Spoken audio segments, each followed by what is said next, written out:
श्रीहरिं परमानंदम् उपदेष्टारमीश्वरं व्यापकं सर्वलोकानां कारणं तन्नमाम्यहम्। प्रभुर्नंदकुमारो मे स्वामिनी वृषभानुजा कृतार्थोऽहं न संशय। वसुदेवसुतं देवं कंसचाणूरमर्दनं देवकी परमानंदं कृष्णं वंदे जगद्गुरुं। श्रीगुरुभ्यो नमः। आप सौने जय श्री कृष्ण, सौने प्रणाम।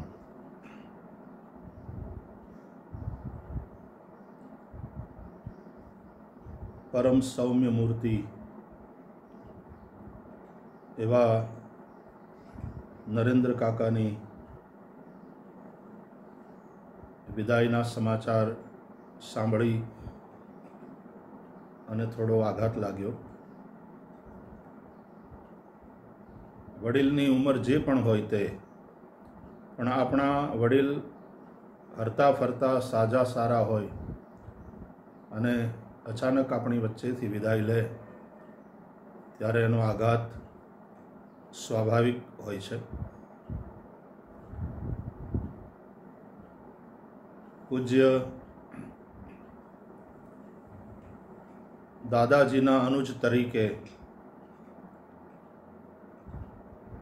सतत एमना पगले चालीने सोला भागवत विद्यापीठना दरेक कार्यकलाप में सक्रिय रह्या, सेवा में लागेला रह्या। एमनु धीर गंभीर व्यक्तित्व, एमनु मितभाषीपणु जे मैं अनुभव्यु छे अने एमनु विवेकपूर्ण वर्तन ए पूज्य दादाजीना अनुजने शोभे ए प्रकारनु हतुं। पूज्य दादाजी अपनी वच्चेथी विदाय लीधी अने थोड़ा वर्षो गया। पूज्य नरेंद्र काकाए पण विदाय लीधी। आ दिवसोमां परम भागवत हरिगुण गायक, एक विद्वान वक्ता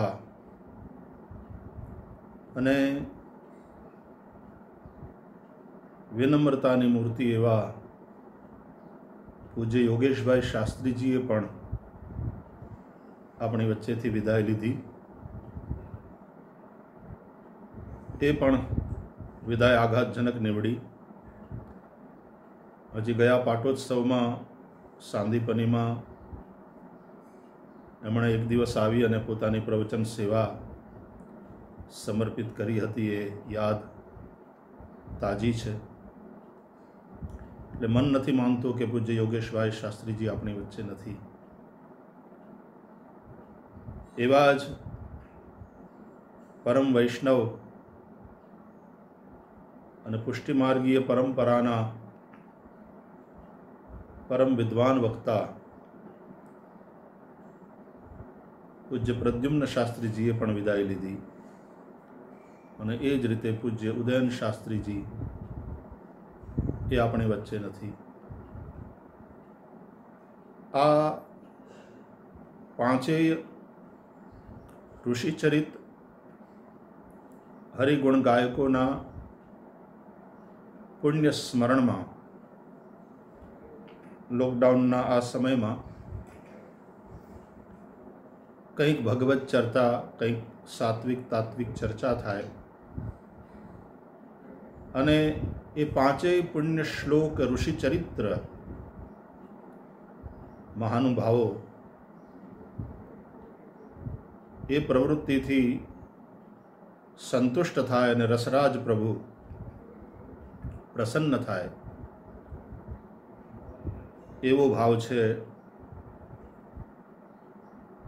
प्रिय ऋषिजीए ज्यारे मने आ वात करी त्यारे मारा थोड़ाक पेला अमुक कार्यक्रमों ने कारणे લાઈવ તો નહીં જોડાઈ શકું, પણ મેં એમને કહ્યું કે હું મારું નિવેદન આ માધ્યમથી આપ સૌ સુધી પહોંચાડીશ. શ્રીમદ ભાગવતના દશમ સ્કંદમાં ગોપીઓએ હરિગુણ ગાયકોને ભૂરિદા જનાહ કહીને નવાજ્યા છે. તવ કથામૃતમ તપ્ત જીવનમ કવિભીરીડિતમ કલ્મષાપહમ શ્રવણ મંગલમ શ્રીમદાતતમ ભુવિ ગૃણંતિ તે ભૂરિદા જના. ઉદાર દાતાઓ છે અને આ શ્રેષ્ઠ દાન છે. ભગવાન આદ્ય શંકરાચાર્ય ચરપટ પંજરિકા સ્તોત્રમાં એવું કહે છે, ગેયમ ગીતા નામ સહસ્રમ ધ્યેયમ શ્રીપતિ રૂપમજસ્રમ નેયમ સજ્જન સંગે ચિત્તમ દેયમ દીન જનાય ચ વિત્તમ ભજ ગોવિંદમ ભજ ગોવિંદમ ગોવિંદમ ભજ મૂઢમતે પ્રાપ્તે સન્નિહિતે મરણે નહીં નહીં રક્ષતિ ડુક્રુઈ કરણે. ભગવદ્ ગીતા અને વિષ્ણુ સહસ્ત્રનામ ગાવા યોગ્ય છે, પાઠ કરવા યોગ્ય છે. શ્રીપતિ ભગવાન નારાયણ ધ્યાન કરવા યોગ્ય છે. સંતો અને સજ્જનોને ચિત્ત આપવું, ચિત્ત એમના સત્સંગમાં,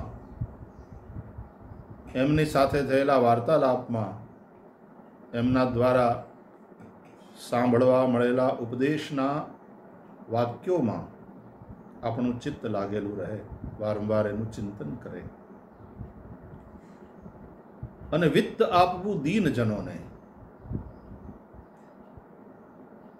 આ વાતનો સ્થૂલ અર્થ કરીએ તો જે ગરીબ હોય એને ધન આપવું, એની સહાયતા કરવી, આવો અર્થ થાય. પણ જ્યારે બ્રાહ્મણોની વાત કરીએ કે હરિગુણ ગાયકોની વાત કરીએ ત્યારે એની પાસે કયું વિત્ત છે?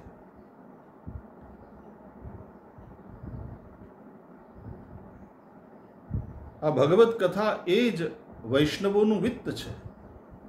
યદ વૈષ્ણવાનામ ધનમ.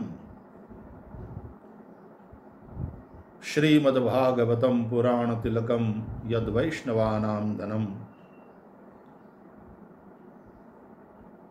અને એ ધન જેની પાસે નથી, એ ધનથી જે વંચિત છે, એ દીન છે, એ ગરીબ છે. આ ધન એને આપવું. અને દીન શબ્દનો બીજો અર્થ કરીએ તો જે વૈષ્ણવી દીનતાથી યુક્ત છે,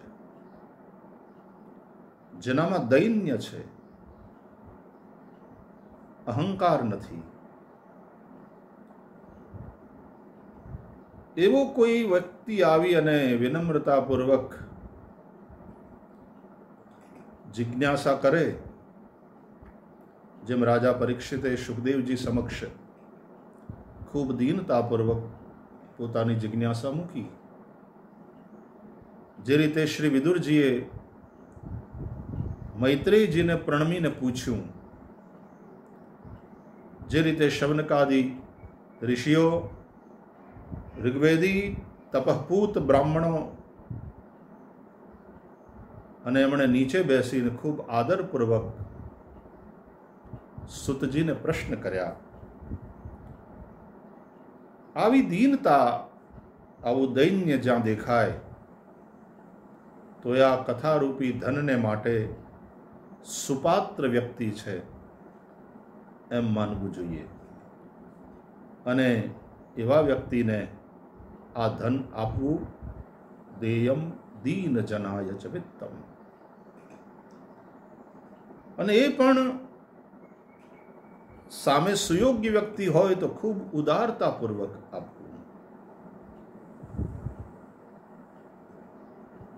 कथाकारो हरिगुण गायको जीवन पर्यंत उदारतापूर्वक आ ધનનું વિતરણ કરતા રહ્યા છે. પૂજ્ય દાદાજીના પરિશ્રમનું સ્મરણ થાય છે અને આંખ ભીંજાય છે. એ મહાપુરુષે સતત આપ્યા જ કર્યું. પોતાના શરીરના અણુએ અણુને શ્રી કૃષ્ણ સેવામાં, રસરાજ પ્રભુની સેવામાં અને શ્રી કૃષ્ણ સ્વરૂપ આ જે સચરાચર સૃષ્ટિ છે એની સેવામાં લગાડી દીધી. ભગવત કથા રૂપી અમૃતનું વિતરણ સતત રીતે ચાલ્યા કર્યું, પણ એની સાથે સાથે આરોગ્ય વિષયક સેવાઓ હોય કે શૈક્ષણિક સેવાઓ હોય કે સાહિત્ય પ્રકાશનની સેવાઓ હોય, પૂજ્ય દાદાજીએ પોતાના જીવનની એક એક પળને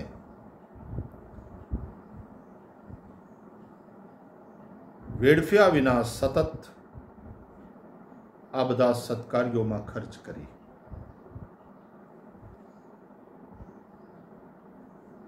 ઘણીવાર કહ્યું છે જાહેર પ્રવચનોમાં પણ કે ક્યારેક થાક લાગે અને આળસ આવે એવું થાય ત્યારે હું પૂજ્ય દાદાજીનું સ્મરણ કરતો અને પછી મારા મનને કહેતો કે દાદાજી જો આ ઉંમરે ન થાકતા હોય તો આપણે તો હજી યુવાન છીએ, આપણને થાકવાનો કોઈ અધિકાર નથી. અને આ વિચાર માત્રથી એક ઉર્જા, એક ઉત્સાહનો સંચાર થતો મનની અંદર. આ બધા મહાપુરુષો આપણા માટે પ્રેરણારૂપ છે, આપણા માટે આદર્શ છે. એમણે આપણા માટે રસ્તો તૈયાર કર્યો છે. આપણે તો નિષ્ઠાપૂર્વક એ માર્ગ ઉપર ચાલવાનું છે અને એ માર્ગ ઉપર ચાલીએ છીએ નિષ્ઠાપૂર્વક એ જોઈને રસરાજ પ્રભુ પ્રસન્ન થઈને કૃપા વરસાવે એ નિશ્ચિત વાત છે.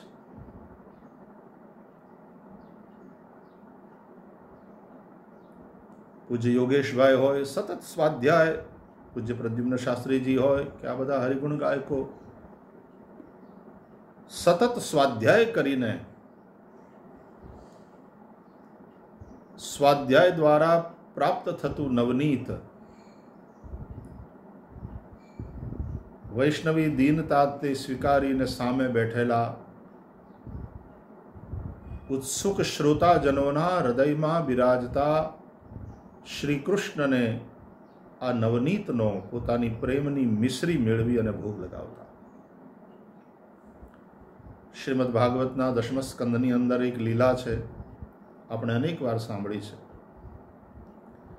એકદા ગૃહદાસીષુ યશોદાનંદ ગેહિની કર્માંતર નિયુક્તાસુ નિર્મમંથ સ્વયં દધી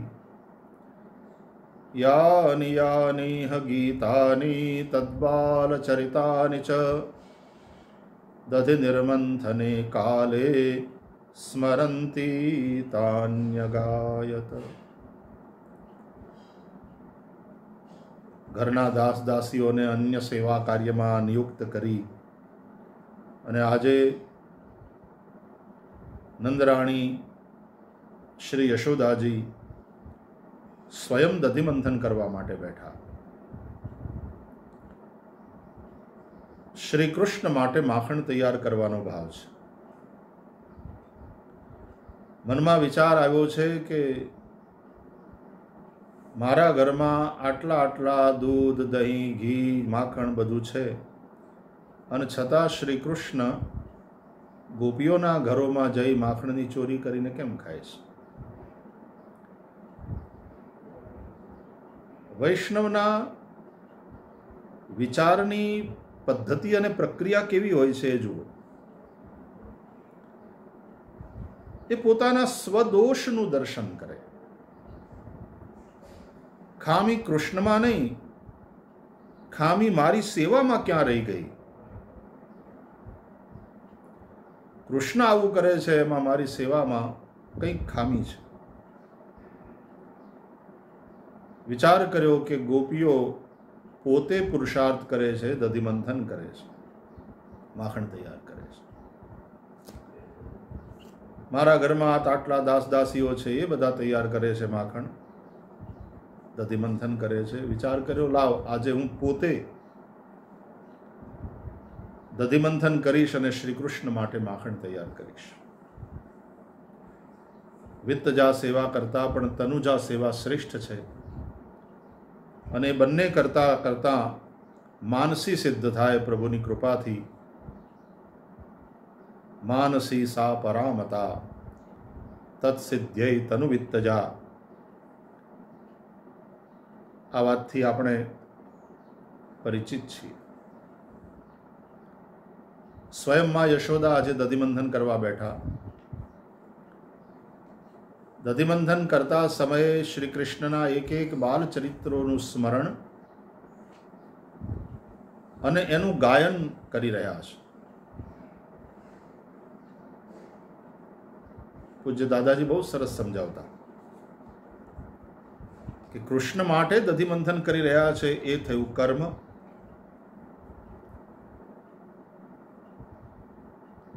સ્મરંતી મનથી સ્મરણ કરી રહ્યા છે શ્રી કૃષ્ણના બાલચરિત્રોનું. તાની અગાયત એનું ગાયન પણ કરી રહ્યા છે શ્રી કૃષ્ણની એક એક બાલ લીલાઓ. એટલે કે મન, વચન અને કર્મથી પ્રભુ સેવામાં લાગેલા છે. કર્મથી દધિમંથન થઈ રહ્યું છે, મનથી સ્મરણ થઈ રહ્યું છે અને વચનથી પ્રભુની બાલ લીલાઓનું ગાયન થઈ રહ્યું છે.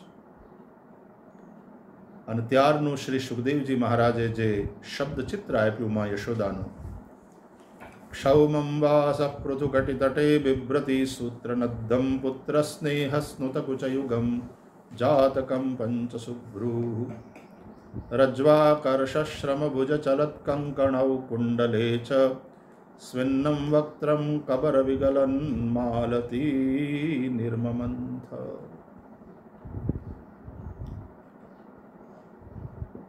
બહુ સુંદર દર્શન છે માં યશોદાનું.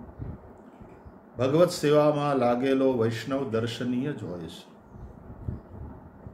એને જરાય વિક્ષેપ ન થાય એમ તમે એના દર્શન કર્યા કરો ને તો એના દ્વારા તન્મયતા પૂર્વક થઈ રહેલી ભગવદ સેવાના દર્શન કરવા માત્રથી આપણામાં ભગવદ અનુરાગ જાગે.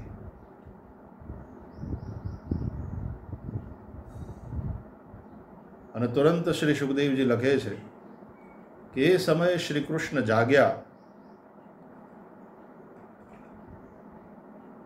ચાલીને માતા પાસે આવ્યા જે દધિમંથન કરી રહ્યા હતા. ગૃહિત્વા દધિમંથાનમ, રવાયો પકડી લીધો અને કહ્યું કે મૈયા ભૂખ લગી, દૂધ પીલાવો, અપના દૂધ પીલાવો.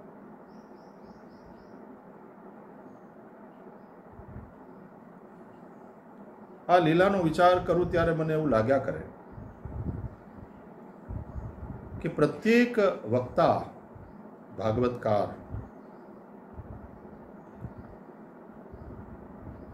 આવી રીતે યશોદાજીના ભાવથી જ દધિમંથનની જેમ શાસ્ત્ર મંથન કરતા હોય છે, સ્વાધ્યાય કરતા હોય છે.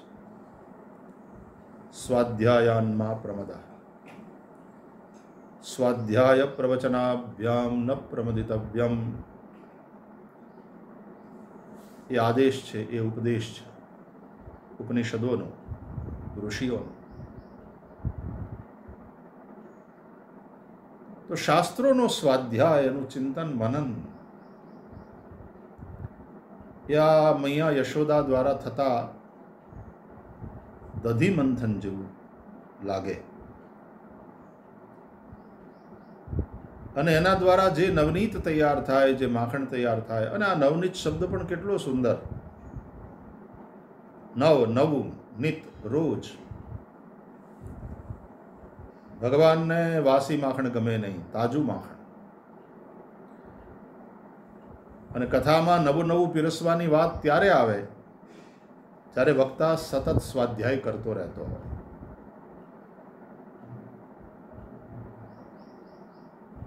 યશોદાના ભાવથી જ્યારે આ સ્વાધ્યાય થાય, મંથન થાય, શાસ્ત્રોનું ચિંતન થાય, મનન થાય,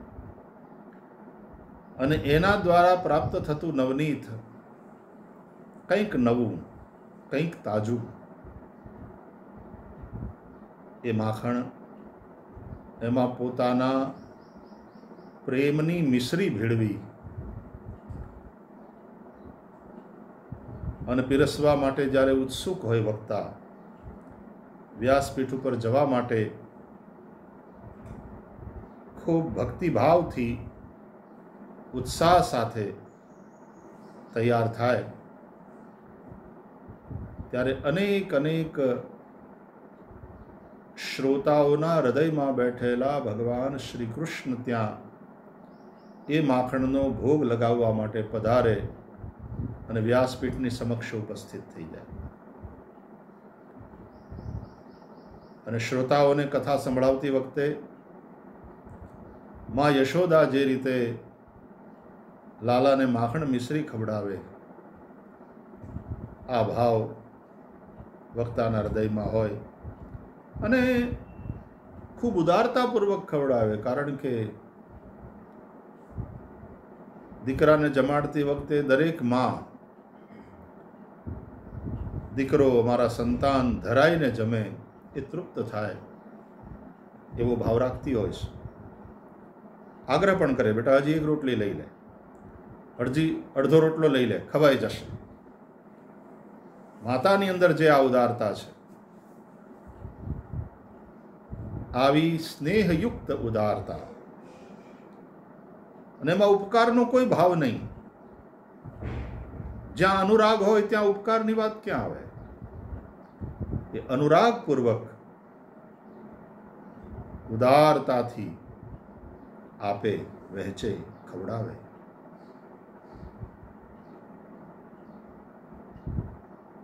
યશોદા કોઈ ઉપકાર કર્યો હોય કૃષ્ણ ઉપર એવું માનતા જ નથી. અને એટલા માટે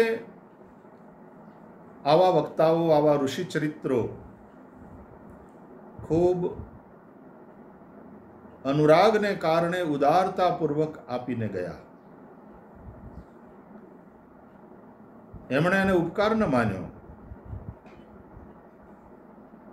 પણ સમાજ નિશ્ચિતપણે આ મહાનુભાવોથી ઉપકૃત થયો છે. આપણે કૃતજ્ઞતાપૂર્વક એમના એ અનુગ્રહનું વારંવાર સ્મરણ કરી અને પંચઋષિઓને નમન કરવા જોઈએ. પૂજ્ય દાદાજીની યાદ તો અહીંયા સાંદીપનીમાં શ્રી હરિમંદિર સાથે જોડાયેલી છે. પૂજ્ય દાદાજી જ્યારે જ્યારે મળવાનું થાય ત્યારે આગ્રહ કરતા કે ભાઈ મંદિર બનાવો, આપણે કથાની સેવામાં લાગેલા છીએ, આપણે સતત ફરતા રહીએ, લોકો આવે તો એને માથું ટેકવવા માટે કોઈ સ્થાન જોઈએ. અને એમાંથી હરિમંદિરનો આખો પ્રોજેક્ટ તૈયાર થયો. દાદાજી સતત એમાં માર્ગદર્શન કરતા રહ્યા. પ્લાન તૈયાર થતા હતા ત્યારથી, અને પછી શ્રી હરિમંદિરનું ભૂમિપૂજન અને શિલાન્યાસ કરવાનો જ્યારે સમય આવ્યો ત્યારે પૂજ્ય દાદાજી પધાર્યા. એમના કરકમલોથી શિલાન્યાસ થયો. પૂજ્ય દાદાજી અદ્ભુત પ્રવચન તે દિવસે કર્યું અને સુંદર માર્ગદર્શન કર્યું. અને એટલા માટે શ્રી હરિમંદિરમાં પૂજ્ય દાદાજીનું સ્મરણ હંમેશા માટે છે. અનેક ટીકોપેત શ્રીમદ ભાગવત તૈયાર કરીને ભાગવતના વિદ્યાર્થીઓ માટે, ભવિષ્યના વક્તાઓ માટે તો દાદાજીએ આશીર્વાદ ખૂબ વરસાવ્યા છે. દાદાજી મોટો ખજાનો આપીને ગયા છે. હવે વિદ્યાર્થીઓ જેટલું એમાંથી પોતપોતાની પાત્રતા મુજબ લઈ શકે એ ઓછું છે. પંચ ઋષિઓનું પુણ્ય સ્મરણ કરતા સાંદીપની વિદ્યાનિકેતનમાંથી ભગવાન શ્રી હરિના સાનિધ્યમાં બેસીને હું પણ કૃતજ્ઞતાપૂર્વક મારા પ્રણામ પાઠવું છું અને ભગવાન શ્રી હરિને, ભગવાન રસરાજ પ્રભુને પ્રાર્થના કરું છું કે પૂજ્ય દાદાજી જેવા મહાપુરુષોના માર્ગે ચાલવાની સમજ અને શક્તિ આપે. જે ઋષિકુમારો સોલામાં, સાંદીપનીમાં કે અન્ય પાઠશાળાઓમાં અભ્યાસ કરે છે એ સૌમાં ઋષિત્વ પ્રગટ થાય અને એ પ્રગટ થયેલા ઋષિત્વથી રસરાજ પ્રભુ પ્રસન્ન થાય અને સૌનું પોતાનું જીવન ધન્ય થાય એવી અભિલાષા સાથે ફરીથી એકવાર પ્રભુ શ્રી હરિને વંદન, રસરાજ પ્રભુને વંદન.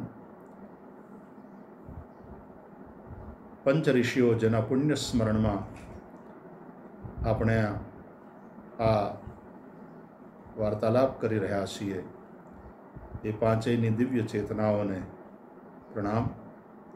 આપ સૌને પ્રણામ. જય શ્રી કૃષ્ણ.